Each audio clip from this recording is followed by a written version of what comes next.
Chers amis, bonjour, j'espère que vous allez bien. Aujourd'hui est un jour particulier et fort. Pas d'horlogerie suisse, pas d'horlogerie allemande non plus, et même pas d'horlogerie mécanique. Quoi? Comment? Pas tout ça. Oui, détendez-vous, ça va bien se passer.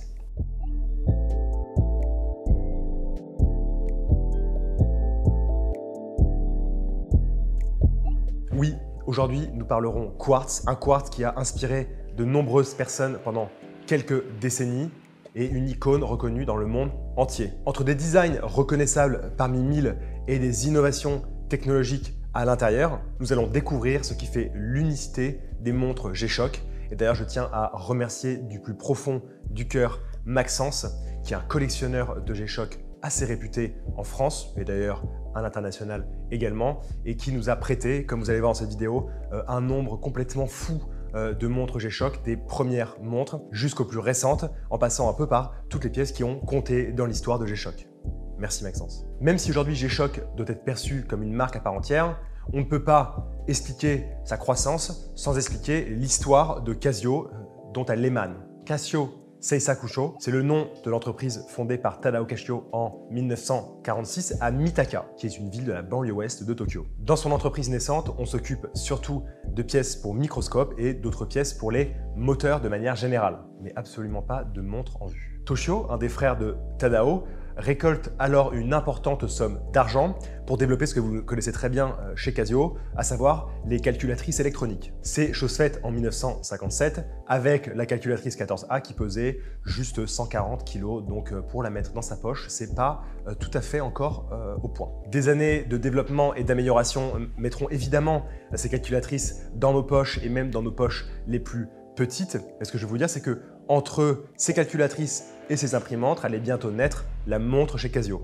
1974 a un nom, celui de Casio-Tron. Pas le protagoniste d'un film de science-fiction, mais bien la première montre fabriquée par Casio dans la période de gloire que vous connaissez forcément, celle du quartz. Évidemment, à partir de cette date de 1974, Casio va commencer à innover sur les montres et à rentrer de plus en plus de choses possibles à l'intérieur, mais il faut diversifier les gammes. C'est là que la G-Shock arrive à pleine balle et va un peu tout chambouler. Il y a de nombreuses légendes urbaines concernant la genèse de G-Shock.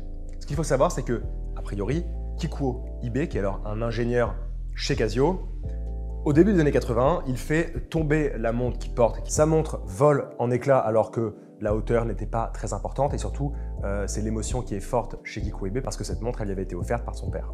C'est alors qu'il se dit, est-ce qu'il ne serait pas temps, chez Casio, de créer une montre qui résiste davantage au choc que les montres qu'on a. En fait, il regarde aussi et surtout tous les travailleurs du bâtiment et d'autres travailleurs qui portent des charges lourdes, qui font des travaux assez énervés. Et il se dit que cette montre-là, finalement résistante, leur serait parfaite au poignet pour pouvoir la porter toute la journée et ne pas risquer de l'éclater en deux. La réflexion commence au début des années 80 avec un cahier des charges assez strict. C'est la règle des 3-10. Il faut que la montre puisse résister à une chute de plus de 10 mètres, doit pouvoir résister à une pression de plus de 10 bars pour pouvoir en fait gérer le milieu aquatique. Et enfin, posséder une pile longue durée qui puisse faire tenir la montre pendant environ 10 ans. C'est chose faite en 1983, 2 ans et des poussières après le début des recherches, donc Kikuo Ibe a été très vite, il est très bon. Et là, tout est pensé. La forme du bracelet est pensée pour résister, le boîtier également à l'intérieur comme à l'extérieur. Les éléments internes de la montre qui sont les plus importants reçoivent en fait un système particulier qui permet en fait de protéger l'intérieur de cette montre, qui s'oriente vers une construction où le module en fait est un peu flottant au sein du boîtier et permet ainsi d'absorber les chocs. Ainsi, au début, on trouve une montre en résine avec un module qui est à l'intérieur en acier, ce qui peut un peu différer aujourd'hui. La première pièce à être présentée n'est autre que la G-Shock DW5000C, introduisant alors la célèbre ère des G-Shock de forme carrée. Une montre au design iconique, résistante à 200 mètres de pression, donc ils ont fait encore mieux que les 10 bars qui étaient dans le cahier des charges originel. Une pile pouvant durer jusqu'à 10 ans, une fonction 12 heures, 24 heures, une alarme et évidemment la présence d'un chronographe. Sans oublier la petite lumière qu'on adorait démarrer quand on était jeune, qui est très discrète dans les premiers modèles et qui sera beaucoup plus forte dans les modèles plus récents, bien évidemment. Toutes les fonctions que je viens de vous citer sont importantes parce qu'en fait, c'est les fonctions principales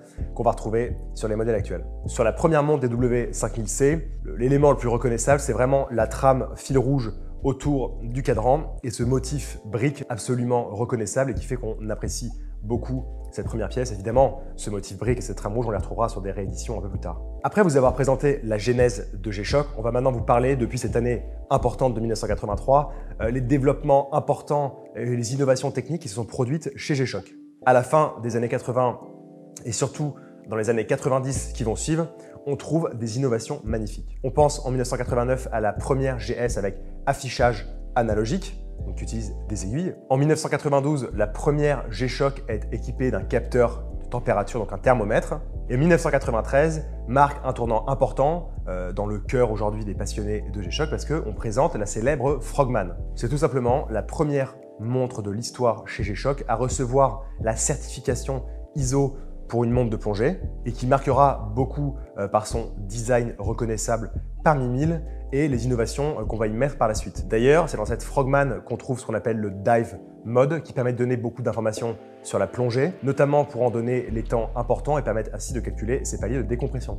Ce qui est plutôt pratique en fait quand on plonge très profond. En 1995, on va voir l'apparition d'un design, celui de la G-Shock série 6900, qui en fait quitte le format carré pour proposer en fait un hybride entre la rondeur et le carré, montre qui encore aujourd'hui est apprécié par les amateurs de G-Shock. Vous vous doutez que suite à la période du quartz et puis après aux innovations techniques qu'on vient mettre dans les G-Shock, les années 90 c'est franchement un très gros succès pour les G-Shock et on le voit encore aujourd'hui quand on s'interroge nous-mêmes par rapport aux montres de notre enfance ou quand on interroge des amis, c'est vraiment quelque chose qui les a marqués, c'est quelque chose qui a marqué la scène musicale, la scène hip-hop, ce que vous voulez, mais en tout cas c'est une icône qui est restée ancrée dans les esprits des personnes qui sont nées, qui ont grandi dans ces années-là. À la fin des années 90, c'est important puisque la marque met au point ses premières montres intégralement en acier. C'est ce qui va aussi introduire chez G-Shock un phénomène d'importance particulière qui est celle des montres premium, donc des montres plus haut de gamme. On pense notamment au lancement de la série MRG en 1996. Juste après, on va trouver un monument d'innovation technique chez G-Shock, c'est le cadran solaire qui va permettre évidemment à la montre de gagner en énergie, à la fois avec de la lumière artificielle, mais aussi évidemment à l'extérieur avec la lumière du soleil. Et ça, c'est monumental. On parle alors de la DW9300. En 2000, et toujours dans cette idée d'innovation technique, on a la première montre G-Shock qui arrive avec un système de radio-synchronisation, ce qui permet en fait, lors de la journée, lors de la semaine, de pouvoir mettre la montre à l'heure de manière très précise grâce à une émission radio. Et ça plus tard on l'appellera le multiband. Alors je vous conseille de le retenir parce que ce sera important sur toutes les montres G-Shock à partir des années 2000. Voilà un peu pour toute l'innovation technique de ces montres G-Shock. Alors évidemment, un peu plus tard, on ajoute un peu de Bluetooth, par exemple, en 2010, et c'est ce qui va encore, une fois, venir compléter la montre sous tous ses aspects. Le Bluetooth, ça sert en fait, grâce à une application, ou sans application à l'époque, en tout cas, encore, de venir synchroniser des choses avec son téléphone portable, savoir quand on reçoit un message, etc. Et toujours dans cette idée, en fait, de montre hyper résistante et dans des formats un peu plus costauds, parce que justement, on veut que les corps d'armée et les pompiers et ce genre de personnes puissent les utiliser au quotidien sans franchement se prendre la tête à risquer de les éclater. On a l'apparition autour des années 2010 de la Range Master et plus tard de la Mud Master qui sont vraiment des montres super costaudes avec des diamètres assez importants qui permettent d'avoir un nombre d'informations impressionnant et qui, ça se voit d'ailleurs, sont utilisées par ces corps de métier. Après, si vous voulez mon avis, la montre pour moi la plus importante aujourd'hui chez G-Shock en profitant de toutes ces innovations techniques, c'est par exemple la GWM 5610 qui reprend vraiment le design initial de la série 5000 mais qui incorpore toutes les technologies intéressantes qu'on y a connues depuis son développement, genre fuseau horaire, multiband, etc., etc. Et dans la même idée, en 2021, on trouve une montre que j'apprécie beaucoup, qui n'est autre que la GMW B5000, une version luxe de la série 5000 introduite en 2021 et qui est réalisée, en tout cas pour l'extérieur, le bracelet compris, intégralement en titane. Donc on a en fait la montre qu'on aime parce que le design est fou et en plus on a beaucoup de légèreté et toutes les innovations qui vont avec. Donc le but c'est pas de vous détailler ici toutes les montres qu'on présente dans la vidéo, mais vous voyez évidemment les différentes formes, les différentes innovations. Je vous ai pas cité que par exemple qu'une GWN Q1000MB, oui c'est assez compliqué, j'en ai conscience, présente un nombre d'innovations complètement fou, compas, thermomètre, profondimètre, Je sais que c'est un peu la montre préférée de Maxence qui nous a dévoilé toutes ces pièces de collectionneur parce que justement, elle a toutes les innovations en elle. Alors évidemment, elle est énervée en termes de taille et elle ne convient pas à tous les poignets. Mais si vous partez comme ça dans la nature et que vous en moquez complètement de l'esthétique, vous la mettez par-dessus votre combinaison ou par-dessus votre vêtement et vous partez chasser du lynx. Voilà comment ça se passe en gros. Alors évidemment aussi, en plus de ces innovations-là, vous avez un nombre incalculable d'éditions limitées qui sont apparues depuis les années 90 jusqu'à aujourd'hui, avec des couleurs, avec des collaborations de diverses entreprises. Donc voilà, aujourd'hui, chez G-Shock, vous avez à la fois les modèles les plus simples, mais qui ont quand même des innovations. Vous avez les modèles beaucoup plus compliqués qui prennent à leur bord, comme je vous l'ai dit, profondimètre, thermomètre, baromètre, etc., qui sont plutôt costaudes. Et vous avez en plus les séries premium de la marque qui sont impressionnantes franchement parce que parfois ça dévoile des savoir-faire qu'on ne peut même pas imaginer pour des montres à quartz, j'entends des savoir-faire de gravure, des savoir-faire d'innovation technique et ça c'est d'une importance fondamentale pour comprendre G-Shock. Voilà, j'espère que vous aurez un peu mieux compris la genèse de G-Shock, la genèse des premiers modèles de la marque et le développement technique qui s'ensuit. Je ne peux que vous conseiller d'aller faire un tour. Alors si vous habitez à Paris, il y a un magasin rue Sainte-Croix de la Bretonnerie pour vous faire une idée de tous les modèles, de toutes les gammes qui composent G-Shock, des montres les plus simples jusqu'aux montres premium.